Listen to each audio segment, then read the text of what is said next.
বর্তমান আলেমদেরকে ত্যাগ করে কথা বলার, আলেমদেরকে টার্গেট করে কথা বলার মতো কুলাঙ্গার এই এলাকায় পাওয়া যায়। আলেমদের বয়ানকে খোঁটা করে বিভিন্ন প্রশ্ন করে বাতালি মৌলবি বলে বিভিন্ন খোঁটা করার মতো কুলাঙ্গার এই জমিনে পাওয়া যায়। আমি আজকের জামিয়া ফারুকিয়া মাহফিল থেকে দেখতে করতে বলতে চাই, যারা আলেম না হয় কোনো জ্ঞান সম্পর্কে অজ্ঞতা রাখে, আলেমের বিরুদ্ধে করে, আলেমকে কটাক্ষ করে ফেসবুকে পোস্ট করে, তারা অবৈধ সন্তান।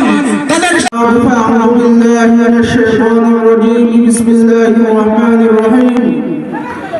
قل هل يستوي الذين يعلمون والذين لا يعلمون وقال رسول الله صلى الله عليه وسلم إن العلماء ورثة الأنبياء أو كما قال عليه الصلاة والسلام।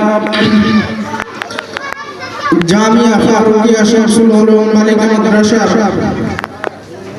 তৃতীয় বার্ষিক ইসলামী মাহফিলের শ্রদ্ধেয় সভাপতি হযরত উলামায়ে কেরাম, আমি আপনাদের সামনে কুরআনে কারীমের একখানা আয়াতের টুকরা এবং রাসূলের একখানা হাদিসের টুকরা তিলাওয়াত করেছি। তিলাওয়াতকৃত আয়াত এবং হাদিসকে সামনে রেখে সংক্ষিপ্ত কিছু আলোচনা করার ইচ্ছা পোষণ করছি। আমার তৌফিক ইল্লা বিল্লাহ। আমি আপনাদের সামনে যে আয়াত তিলাওয়াত করছি, আয়াতের মধ্যে আল্লাহ বলেন, কুল হাল ইয়াসতাবিল্লাযীনা ইয়া'লামুনা ওয়াল্লাযীনা লা ইয়া'লামুন। হে নবী, আপনি বলে দিন, যারা জানে আর যারা জানে না তারা কি এক সমান? অর্থাৎ এই আয়াতের দ্বারা আল্লাহ তাআলা যারা দ্বীন সম্পর্কে জ্ঞান রাখে আর যারা দ্বীন সম্পর্কে অজ্ঞ, এই উভয় শ্রেণীর মধ্যে পার্থক্য সৃষ্টি করে দিয়েছে। আল্লাহ তাআলা এই জিনিসটাই এই আয়াতের দ্বারা বুঝিয়ে দিয়েছেন, যারা দ্বীন সম্পর্কে জ্ঞান রাখে, যারা দ্বীনের আলেম, তারা যে মর্যাদা এবং সম্মানে উপনীত হয়। যারা আলেম নয়, যারা জ্ঞান সম্পর্কে দ্বীন রাখে না, জ্ঞান দ্বীন সম্পর্কে দ্বীনের জ্ঞান রাখে না, তারা আলেমদের সমতুল্য হতে পারে। আলেমদের মর্যাদা বুঝাইতে গিয়ে আল্লাহ তাআলা কুরআনের জায়গায় কথা বলেছেন। রাসূল করিম সাল্লাল্লাহু আলাইহি ওয়াসাল্লাম অগণিত হাদিসে আলেমের মর্যাদা বুঝিয়েছেন। রাসূল সাল্লাল্লাহু আলাইহি ওয়াসাল্লাম তার হাদিস শরীফের মধ্যে বর্ণনা, ওয়া ইন্নাল মালাইকাতা লা তাদাউ আজনিহাতা রিদান লিতালিবিল ইলম ওয়া ইন্নাল আলিমা লা ইয়াস্তাগফিরুহু ফিস সামাওয়াতি ওয়াল আরদ ওয়াল হাইদান ফি জাওফিল মা ওয়া ইন্নাল উলামা ওয়ারাসাতুল আমবিয়া ওয়া ইন্নাল আমবিয়া lam yuwarrithu dinaran wala dirhama فإنما ورثوا العلم فمن أخذه أخذ بحظ وافر। লম্বা হাদিসের মধ্যে রাসূল করিম সাল্লাল্লাহু আলাইহি ওয়াসাল্লাম আলেমের বেশ কয়েকটা মর্যাদার উল্লেখ করে দিয়েছেন। তার সার সংক্ষেপ হলো, আলেমের জন্য দুনিয়ার সবকিছু মাগফিরাতের দোয়া করতে থাকে। আলেমগণ নবীগণের উত্তরাধিকারী, আলেমগণ নবীগণের ওয়ারিস। রাসূল করিম সাল্লাল্লাহু আলাইহি ওয়াসাল্লাম হাদিসে সরাই জিনিসটাই বুঝিয়েছেন যে আলেমগণ হলেন দ্বীনের দিক দিয়ে সর্বশ্রেষ্ঠ মর্যাদার অধিকারী। আলেমগণ হলেন পরবর্তী নবীদের নায়েব, পরবর্তী নবীদের শিক্ষার স্তর বিশুদ্ধ হলেন আলেমগণ। কিন্তু আফসোসের বিষয়, বর্তমান আলেমদেরকে ত্যাগ করে কথা বলার, আলেমদেরকে টার্গেট করে কথা বলার মতো কুলাঙ্গার এই এলাকায় পাওয়া যায়। আলেমদের বয়ানকে খোঁটা করে বিভিন্ন প্রশ্ন করে বাতালি মৌলবি বলে বিভিন্ন খোঁটা করার মতো কুলাঙ্গার এই জমিনে পাওয়া যায়।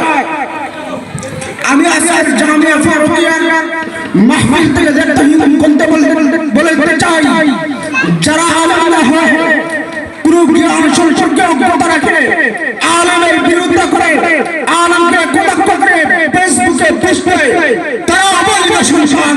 তাদের মধ্যে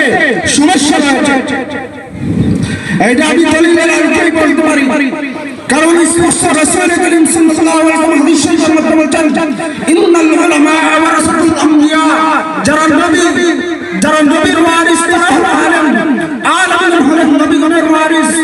বর্তমানে যারা কথা করে মতভিন্নতার কারণে আলেমদের বিরুদ্ধে করে, যারা নিজের মনের মতো না হওয়ার কারণে আলেমদের বিরুদ্ধে করে, আলেমদেরকে নিয়ে তুচ্ছ তাচ্ছিল্য করে, তারা শুধু আলেমকে নিয়ে তুচ্ছ তাচ্ছিল্য নয়, তারা নবীর ওয়ারিসদেরকে নিয়ে তুচ্ছ তাচ্ছিল্য করে।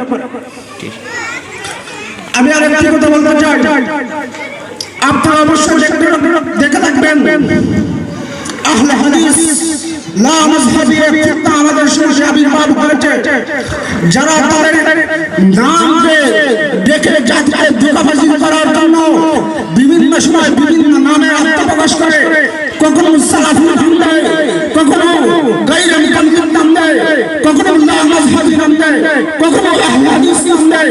জেনে এখন তাদের মূল টার্গেট হলো সমস্ত সাধারণ মানুষদেরকে আলেম ওলামার বিদ্বেষের সৃষ্টি করে দেওয়া। তারা যখন দেখো দ্বীনের দিন সাধারণ লোকেরা দ্বীনের প্রতি আসে, হযরত উলামায়ে কেরামের মাধ্যমে যখন তারা দেখো দ্বীনের বুঝ সহিহ বুঝ পৌঁছায়, আলেম ওলামায়ে কেরামের মাধ্যমে যখন তারা দেখো দ্বীনের বিশুদ্ধ আকীদা নিয়ে আলোচনা করে হযরত উলামায়ে কেরাম, তখন তারা মুসলিম নামধারী একদলকে আলেমদের বিরুদ্ধে করার জন্য সমস্যা লাগিয়ে দিয়েছে। তারা হাজার বছর আগের সমাধানগুলো ইখতিলাফি মাসআলাগুলো নিয়ে এসে বর্তমান সাধারণ সমস্যার মধ্যে এসে বিশৃঙ্খলা সৃষ্টি করার কাজে লাগিয়েছে। সেই দল দায়ী বলে তারাবির নামাজ বাদ রাখা, ঠিক তারা বিশৃঙ্খলা সৃষ্টি করার উদ্দেশ্যে বলে তারাবির নামাজ বাদ রাখা।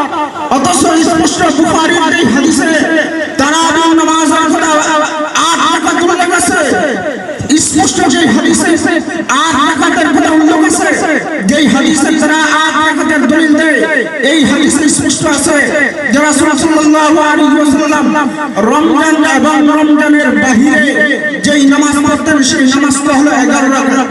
ঠিক রাসূল করিম সাল্লাল্লাহু আলাইহি ওয়াসাল্লাম রমজান এবং রমজানের বাহিরে সব সময় পড়তেন 11 রাকাত। 3 রাকাত যদি বিতির হয়, বাকি 8 রাকাত কি হয়? আমরা জানি তারাবির নামাজ পড়া হয় রমজান মাসে। এখন যেহেতু হাদিস শরীফের মধ্যে আছে রমজান এবং রমজানের বাহিরে তিনি পড়তেন 8 রাকাত, বুঝা গেল এটা তারাবির নামাজ নয়, এটা তাহাজ্জুদের নামাজ, এটা কিয়ামুল লাইল।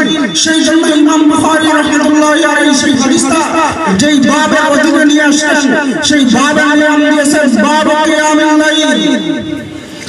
কিয়ামুল লাইলের অধ্যায়ের মধ্যে যে হাদিস, সেই হাদিসের দ্বারা কিয়ামুল লাইল সাব্যস্ত হয়, সেই হাদিসের দ্বারা তারাবির নামাজ সাব্যস্ত হয় না। বিশৃঙ্খলা সৃষ্টি করার জন্য একদল দাঙ্গাবাজ চাঁদাবাজ সাধারণ মুসলমানদের মধ্যে তাহাজ্জুদের নাম হাদিস বলে প্রচার করে দেয়। ঠিক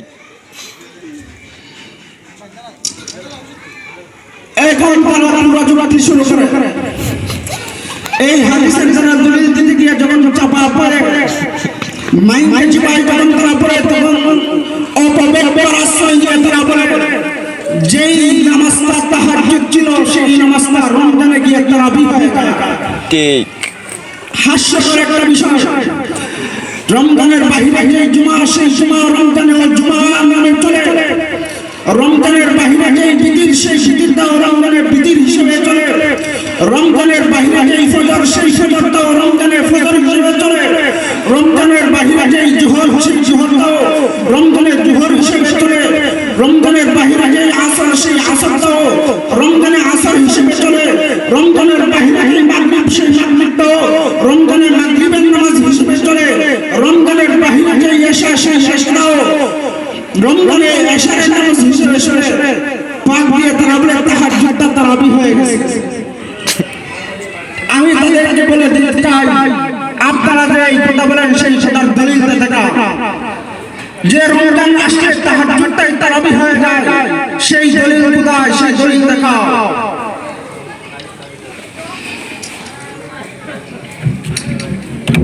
হ্যাঁ, তারাবির নামাজ কত রাকাত সেই হাদিসে বিভিন্ন বর্ণনা পাওয়া যায়। সেই বিভিন্ন বর্ণনাগুলোর সমাধান আইম্মায়ে মুজতাহিদিন দিয়ে গেছেন। যেহেতু আমরা হানাফি মাযহাবের অনুসারী, আমাদের ইমামে আযম আবু হানিফা কর্তৃক তারাবির নামাজের ইখতিলাফের যে সমাধান দেওয়া হয়েছে, সেই সমাধান সেইটাই যেটা হযরত ওমর ফারুক রাদিয়াল্লাহু আনহু তার খেলাফতের কালে সমস্ত মুসলিম কিরামদেরকে নিয়ে তিনি আদায় করেছিলেন। আর সেটা ছিল তারাবির নামাজ 20 রাকাত।